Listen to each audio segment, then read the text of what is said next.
maka dia hanya membaca terjemahannya saja gitu. Asli Arabnya seperti ini. Wa Nabi Malik Al-Asy'ari radhiyallahu ta'ala anhu qala Rasulullah sallallahu alaihi wasallam la yakunanna min ummati aqwamun yastahillunal khazza wa fi riwayatin yastahillunal hira wal harira wa la yashrabanna nasun min ummati al khamra yusammunaha bi ghairi ismiha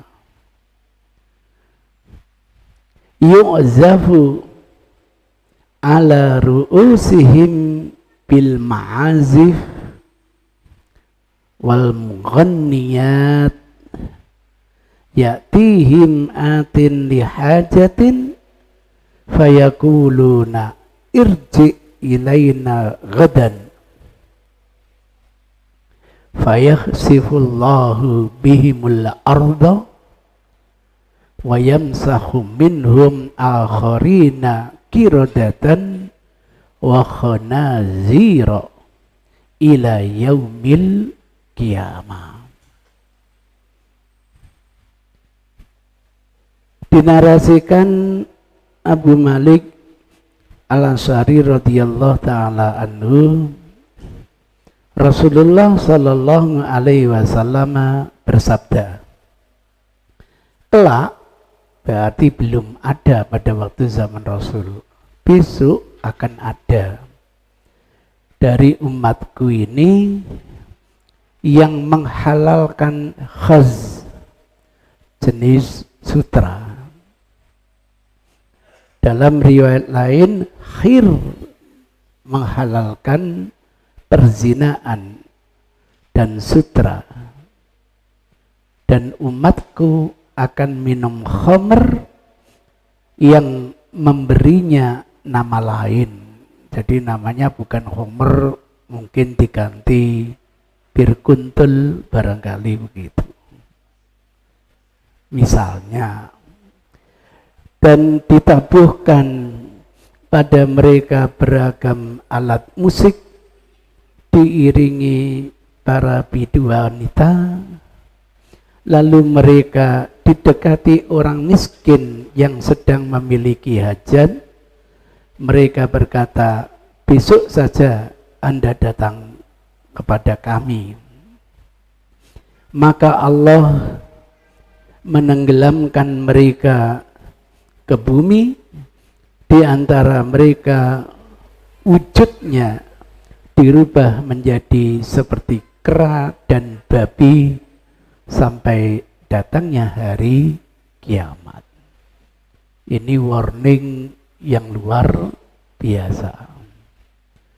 Tanpa Rasul mengatakan haram, pasti yang membaca sudah bisa memahami kalau hukumnya itu adalah haram. Sejak kapan hukum perzinahan itu berubah dari haram menjadi halal?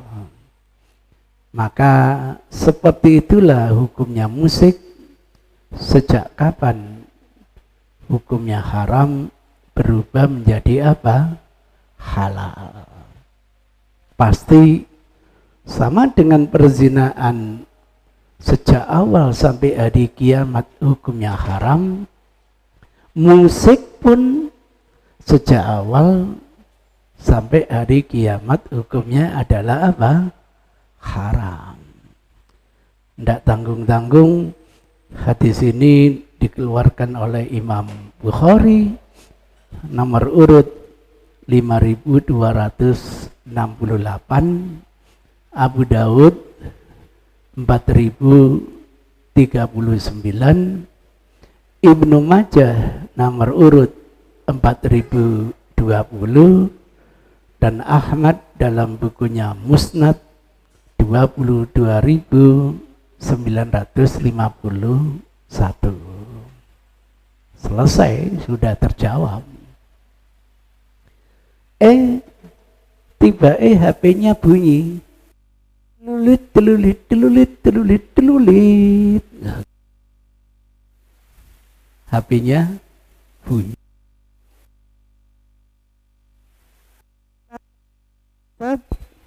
HP-nya full musik. Apa jawabannya? Enggak, ini bukan musik, ini bel. Oh gitu, gitu. Ya sudah, itu. Jadi kira-kira musik itu apa sih? Gitu. Itu ceritanya. Maksud saya, kalau sudah mengharamkan musik, ya segala bunyi yang berirama harus ditinggalkan, gitu. Itu namanya berpikir secara konsisten. Musik itu kan segala macam yang melahirkan bunyi yang berirama. Sampai kotean itu pun bagian dari musik. Dan kebiasaan saya tidak cukup berdalil hanya satu hadis. Dalam kasus seperti ini, berapa sahabat yang terlibat di dalam periwayatan pelarangan tentang musik. Maka saya jentrekkan, ada yang kedua, riwayat dari Abu Umamah Al-Bahili. Ada lagi hadis yang diriwayatkan oleh Abu Umamah Al-Bahili dengan redaksi yang berbeda. Ada lagi hadis Imran bin Husain. Ada lagi hadis yang diriwayatkan Abdullah bin Amr. Misalnya, an Abdullah bin Amr radhiyallahu ta'ala anhu maqala qala Rasulullah sallallahu alaihi wasallam, innallaha, sesungguhnya Allah harrama, mengharamkan, ala ummati, kepada umatku ini, al khamra wal maisir wal misra wal kuba wa al kinin wa qala kullu miskirin haram. Dinarasikan Abdullah bin Amr, Nabi sallallahu alaihi wasallam bersabda, sesungguhnya Allah mengharamkan khamr, perjudian, dan minuman keras dari jelai terhadap umatku, dan permainan gendang kecil dan jenis alat musik. Nabi SAW juga bersabda, semua yang memabukkan adalah haram. Ketemu lagi hadis yang diriwayatkan oleh Anas bin Malik. Ketemu lagi ada hadis yang diriwayatkan oleh Ibnu Abbas. Ketemu lagi hadis yang diriwayatkan oleh Nafi terhadap Ibnu Umar. Enak. Jadi kalau satu hadis saja sudah haram, ditambah 8 hadis, kira-kira jadi apa, Pak? Haram banget. Nah, setelah itu dicoba, ada enggak hadis yang membolehkan tentang musik? Nah, gitu.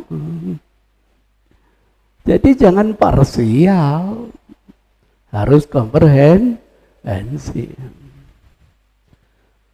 Terkait hadis-hadis yang menghalalkan musik, saya temukan satu hadisnya Aisyah. An Aisyah radhiyallahu taala annaha zaffatim imra'atan ila rajulin min ansor. Faqala Nabiullah sallallahu alaihi wasallam, ya Aisyah, maka nama akum lahwin fa innal ansara yujibuhum Allahumma. Aisyah Rasulullah radhiyallahu taala anha meminangkan seorang wanita pada orang Ansor. Maka Rasulullah sallallahu alaihi wasallam bersabda, wahai Aisyah, tidakkah Anda bersama penghibur? Sesungguhnya orang-orang Ansor menyukainya. Kalau menghibur kira-kira pakai apa, Pak? Musik. Ya Allah, pengalaman dinas di Saudi Arabia, berapa kali diundang pernikahan. Jadi kalau kemanten datang itu ada tari-tarian tapi dari cowok-cowok sambil membawa pedang. Wah, tuang, waduh sampai cuplong aku ya. Tidak sekali, berkali-kali saya di sana, termasuk ketika pernikahan teman saya sesama dosen gitu. Tuh hadisnya sahih, ada di Bukhari. Ada yang coba komentar, tidak apa-apa Ustadz, kalau dalam acara zafaf atau pernikahan elu, katanya pingin bicaranya tekstual. Lah kok sekarang malah berbalik kontekstual gitu. Kalau berbicara tekstual itu dalam kondisi apapun, hukumnya tetap apa? Haram. Nah kalau saudara mengatakan dalam pernikahan tidak apa-apa Ustadz, itu namanya berpikir secara kontekstual. Aneh. Ini aneh. Jadi mengatakan pemahaman kontekstual itu dianggap pola pikirnya kafir, tapi kenapa kok malah berpikir secara kontekstual? Paradok itu senjata makan Tuhan. Ada lagi hadisnya Aisyah. Terjemahannya aja ya, saya bacakan. Dinarasikan Aisyah, Rasulullah Sallallahu Alaihi Wasallam bersabda, apa yang dilakukan wanita itu disabdakan kepada anak yatim yang berada di sampingnya. Aisyah berkata, kami menghadiahkannya pada suaminya. Nabi Sallallahu Alaihi Wasallam bersabda, kenapa tidak Anda sertakan wanita penabuh gendang agar bernyanyi? Masya Allah. Aisyah berkata, apa yang ia nyanyikan? Nabi bersabda, melantunkan lagu, aku mendatangi kalian dengan berucap selamat. Jika bukan karena emas merah, tak akan hinggap di lembahmu. Jika bukan karena biji-bijian yang mulia, tak akan kenyang santapanmu. Masya Allah. Yang nyanyi wanita lagi, pakai musik lagi. Dikeluarkan Nasai dalam Sunan Kubro 5566, Ibnu Majah 1900, Ahmad 15.246, Baihaqi 14.468, Tabrani dalam Mu'jam Ausat 3.265. Silakan periksa Irwaul Ghalil nomor hadis urut 1995. Hadisnya Aisyah lagi, terjemahannya saja.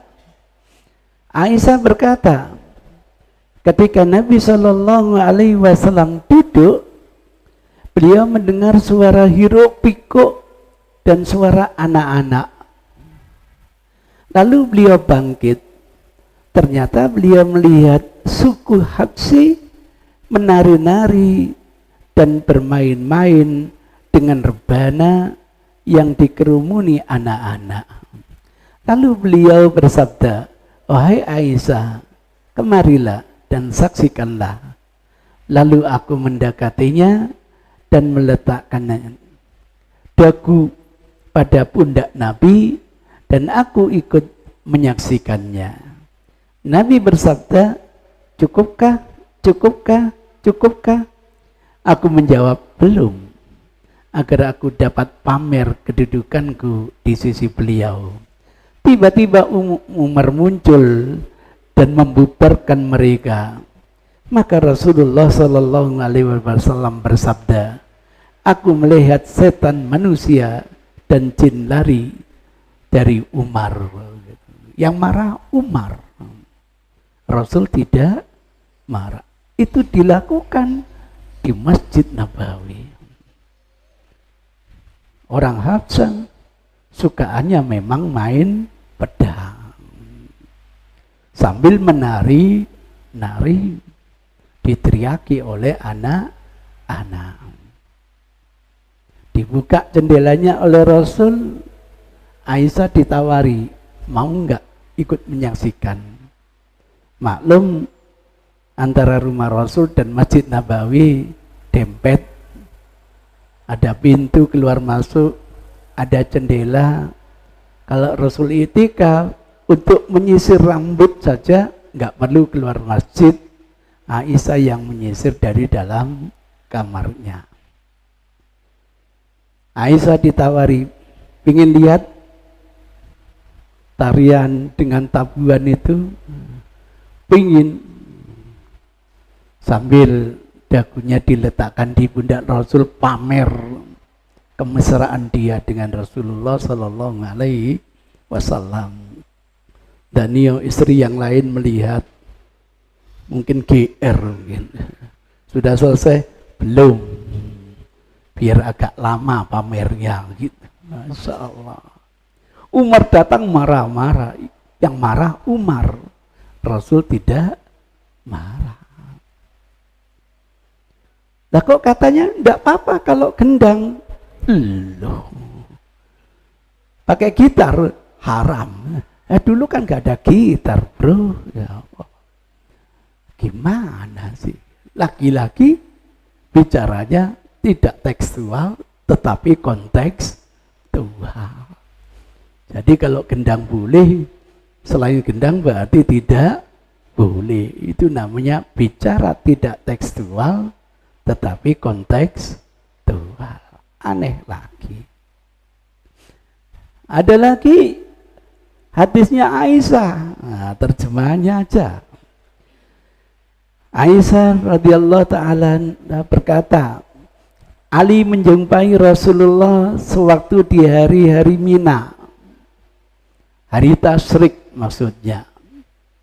Saat itu Nabi Shallallahu Alaihi Wasallam berada di Madinah dan aku memiliki dua gadis Ansor. Keduanya bukan penyanyi profesional, keduanya menabur rebana dan menyanyikan syair-syair yang menggambarkan perang Bu'as. Waduh, perang antar suku sampai 320 tahun, khususnya dua suku besar, Muhammadiyah dan Muhammad NU, antara Khazraj dan Aus. Maka kalau dua Muhammad baru 100 tahun, berarti masih kurang 220 tahun lagi. Itu pun kalau Rasul hadir di hadapan kita. Kalau enggak, mungkin ila yaumil kiamah. Di hari terbunuhnya para tokoh Aus dan Khazraj, lalu Nabi pun berbaring di atas tikarnya sambil memalingkan wajahnya dan bertutukan selembar kain. Lalu Abu Bakar tiba dan membentak kedua penyanyi itu seraya berkata, kenapa ada seruling setan di rumah Rasulullah? Lalu Nabi menyingkap tabir kain dari wajahnya seraya bersabda, biarkanlah keduanya, wahai Abu Bakar. Ini adalah hari raya. Sesungguhnya pada setiap kaum memiliki hari raya. Dan hari ini adalah hari raya kita. Aisyah berkata, ketika Abu Bakar lengah, lalu aku mendorong keduanya keluar rumah. Hadisnya Bukhari. Berapa kali itu? Ada 907, 909, 944, 2750, 3337, Muslim 892, Nasai 1593, 1597, Ibnu Majah 1898, dan Ahmad terulang 3 kali, 24.095, 24.585, 25.072. Lagi-lagi apa komentar mereka? Tidak apa-apa. Kenapa? Ini kan hari raya kontekstual lagi. Kenapa nggak difahami? Di hari raya yang fitri, di hari raya aja boleh. Danio selain hari raya. Kok nek hari raya boleh, nggak hari raya nggak boleh. Lagi-lagi bicaranya kontekstual. Padahal selama ini menuntut memahami harus secara apa? Tekstual. Gimana kalau difahami? Hari raya saja boleh, danio tidak hari raya. Jadi yang marah Abu Bakar As-Siddiq. Kenapa ada seruling setan di rumah Rasul? Malah Rasulullah yang membiarkan. Ini kan hari raya kita, subhanallah. Ada lagi hadis dari Aisyah. Sa'id bin Yazid berkata, seorang wanita menghadap Rasulullah, lalu Nabi bersabda, wahai Aisyah, kenalkan Anda siapa dia? Ia menjawab, tidak ya Rasulullah. Nabi SAW bersabda, ia penyanyi Bani Fulan. Apakah Anda ingin dia menyanyikan buatmu? Ia menjawab, ya. Maka Rasulullah memberinya alat tabu dan ia pun menyanyi untuknya. Lalu Rasulullah bersabda, setan telah meniupkan pada lubang hidungnya. Tapi tidak jadi masalah. Tawaran dari Rasulullah Sallallahu Alaihi Wasallam. Kalau hakikatnya haram, tetap tidak akan diizinkan oleh Rasulullah. Malah Rasul yang menawarkan kepada Aisyah. Ditakwil apa lagi? Hari raya lagi? Enggak. Indah kalau ngaji hadis secara tematik seperti ini. Tidak hanya satu hadis dijimpit kemudian dijadikan dalil. Daripada yang lain, ini saja sudah. Subhanallah. Jamaah saya akhirnya lapor, benar Ustaz. Kita ngaji bersama mereka, ada 4 hadis tentang musik ya. Yang pertama memang mengharamkan. Yang kedua sampai ke 4 itu tidak mengharamkan. Tapi waktu ngaji, kenapa yang mengharamkan tok yang dibaca Ustaz? Anda tidak tanya, kenapa nggak dibaca? Jawabannya, sudah tidak perlu, 1 ini aja sudah cukup. Begitu. Ini artinya kajian hadis belum tematik. Ini masih parsial. Kemudian ada lagi hadis dari Aisyah lagi, dari Muhammad bin Hatib Al-Jumahi. Ada lagi hadis dari Habbar. Ada lagi hadis dari Khalid bin Zakwan.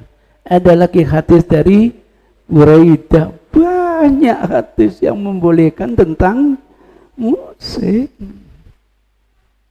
Sampai ada wanita yang bilang, ya Rasul, panjenengan nanti kalau pulang selamat dari peperangan akan saya nyanyikan dengan tabuhan-tabuhan. Dipersilakan kok oleh Rasul. Apa analisa teman-teman? Itu kan gara-gara Rasul sudah terpaksa menjanjikan. Lah kenapa menjanjikan kalau memang tidak diizinkan? Aneh. Rasul menjanjikan itu karena membolehkan. Aneh. Kalau Rasul mengharamkan, tidak akan menjanjikan. Belum lagi ini sayang hadisnya dhaif, tidak saya masukkan. Ketika Rasul datang sampai ke Madinah, disambut oleh orang-orang Ansor, orang-orang Muhajirin yang sudah mendahului Rasul dengan senang hati, nyanyian Tola al-Badru alaina, Tola al-Badru alaina, alaina. Sayang dhaif. Ya karena dhaif tidak perlu dimasukkan. Tapi sudah kadung, waduh. Ada lagi Rasul mendapati kumpulan para wanita nyanyi-nyanyi, tapi ditegur oleh Rasul. Yang ditegur oleh Rasul bukan musiknya, baitnya. Gara-gara apa? Syairnya itu membuat mereka sedih akibat para suami mereka gugur di perang Badar. Maka akhir dari nasihat Rasul, ngono ya ngono, tapi ojo ngono. Sudah ikhlaskan, yang berlalu sudahlah berlalu. Jadi bukan musiknya yang dilarang, tapi syairnya mengingatkan akan terbunuhnya para syuhada di perang Badar. Nah, kalau sudah dijadi seperti ini, maka tolong dianalisa hadis-hadis yang mengharam itu kayak apa makomnya. Lah hadis-hadis yang membolehkan itu kayak apa makomnya. Kalau kita betul-betul teliti satu persatu dari hadis yang diharamkan, mulai dari ini, selalu musik berkonotasi yang buruk, selalu diikuti minuman khamr, selalu begitu, selalu diikuti mughanniyat, penyanyi-penyanyi cewek, tari-tarian dan lain sebagainya, selalu diikuti ritual-ritual jahiliyah. Dalam konteks seperti inilah hadis-hadis larangan itu muncul. Kalau diamati pelan-pelan ketahuan, oh musik ini berkonotasi negatif. Tapi hadis-hadis yang mengizinkan musik selalu berkonotasi positif. Terkait hari raya lah, terkait pernikahan lah. Nah, maka kita harus jeli, harus pinter musik yang apa yang masih diizinkan dan musik apa yang harus dihindari. Meminjam di dalam kitab Ruh, hati-hati kalau musik itu sudah mematikan hati kita. Itu pun parameternya berbeda-beda. Teman saya kiai besar di Jember ini, kalau tidak dengar lagu rock and roll, hatinya belum hidup. Berbeda dengan saya, kalau belum dengar lagunya Waljina itu, kayaknya belum hidup ya. Masya Allah. Jadi apa yang kita anggap baik belum tentu baik menurut orang lain. Maka jangan menilai orang lain dengan kacamata kita sendiri. Apalagi sekarang fungsi musik untuk berbagai macam, untuk terapi kesehatan. Masya Allah, saya dapatkan bagaimana fungsi musik yang saya temukan dari berbagai informasi di Mas Google gitu. Berapa banyak fungsi musik ini dipakai macam-macam di dunia medis, di dunia intelektual, di dunia kesehatan, macam-macam. Maka kalau Roma Irama dakwah dan musik, alhamdulillah, kok banyak juga ya yang sadar gitu. Dulunya mendem-mendem, sekarang jadi tidak mendem. Tapi kata teman sebelah, itu mencampur adukkan kebenaran dan kebatilan. Wassalam deh, udah. Selesailah udah. Jadi begitu. Ya Allah, saya sebenarnya pingin menghindari musik itu. Tapi gimana? Dengar SS, pas anak berita, musik lagi gitu. Ternyata enak dengar musik itu, ya Allah. Bekerja didampingi sama dangdut, enak ternyata, gak ngantuk ternyata. Masya Allah. Jadi ceritanya begitu. Bagi teman-teman yang sudah mengharamkan secara mutlak, tolong jangan ada musik suara apapun di rumah kita, di mana saja gitu. Saya pingin itu kalau kita sudah mengharamkan, kayak Mr. Bean lah. Kalau tetangganya main musik, jangan dimatikan gitu.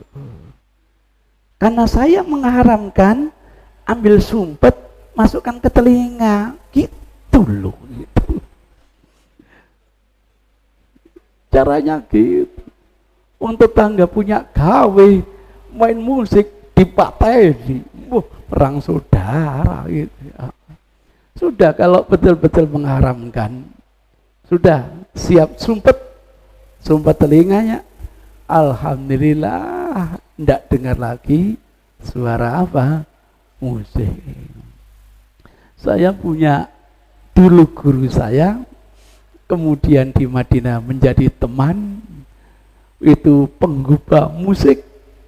Begitu dia akhirnya tobat, sama sekali jauh hidup dari musik. Bagusnya luar biasa. Kalau ada yang mampu, monggo gitu.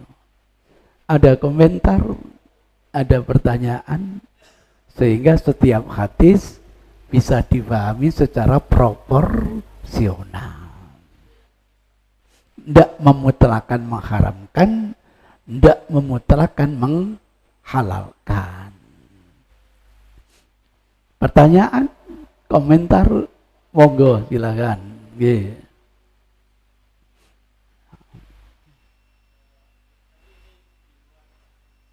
Boleh, nggih. Untuk hadis menghajikan orang tua, itu kan statusnya itu sahih. Oh, bab lain. Iya, bab lain. Nggih, boleh. Tapi kenapa bisa bertentangan dengan ayat Al-Qur'an, Ustaz?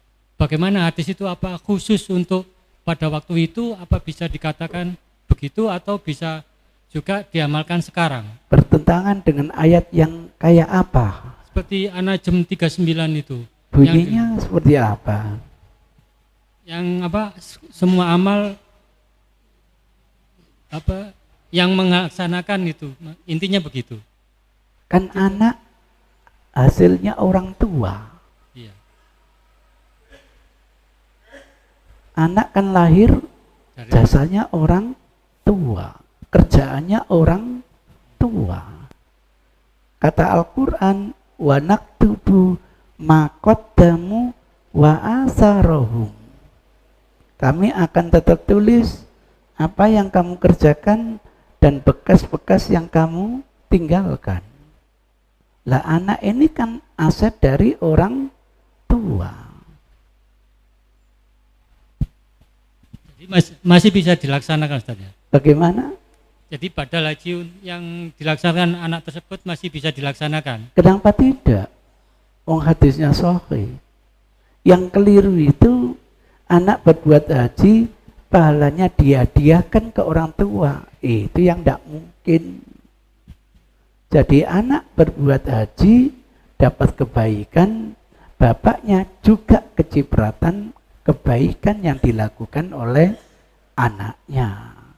Maka utangnya bapak jadi impas. Sayang kita tidak punya bahasa kecuali badal haji.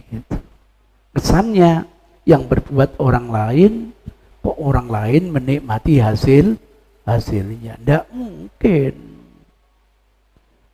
Sama dengan saya menasihati sampean, yang bekerja sampean, yang dapat pahala sampean toh. Tapi karena saya punya aset membina sampean, saya kecipratan kebaikan dari apa yang sampean lakukan. Ini tidak ada pahala sampean sampai ke saya. Enggak. Wala taziru waziratun wizra ukhra. Wa an laisa lil insani illa ma sa'a. Laha ma kasabat wa 'alaiha ma tasabat. Sama sekali saya tidak mengkorting pahala Anda. Anda dapat 1 triliun, saya kecipratan dapat 1 triliun. Tidak ada pertentangan. Maka kalau saya kaya, panggil orang, ini Jumat ya, saya kan lagi ada meeting ini, tak kasih uang 5 juta Jumatono, pahalanya kayak no aku yo, ya ndak mungkin lah gitu. Ya ndak mungkin, sama. Aku duit sak miliar, Rinyo, kajio yo, pahalanya kayak no aku, ya nggak mungkin loh. Itu namanya bisnis. Nah, gitu ceritanya. Anak aset orang tua. Ketika orang tua mendidik menjadi soleh, anak berbuat baik, anak dapat kebaikan, orang tuanya kecipratan dapat kebaikan. Tanpa mengkorting hak pelakunya sedikit pun. Maka bedakan konsep pelimpahan dengan konsep kecipratan. Pelimpahan tidak ada, kecipratan yang ada. Demikian, kurang lebihnya mohon maaf. Billahi hidayah wa taufik. Assalamualaikum warahmatullahi wabarakatuh.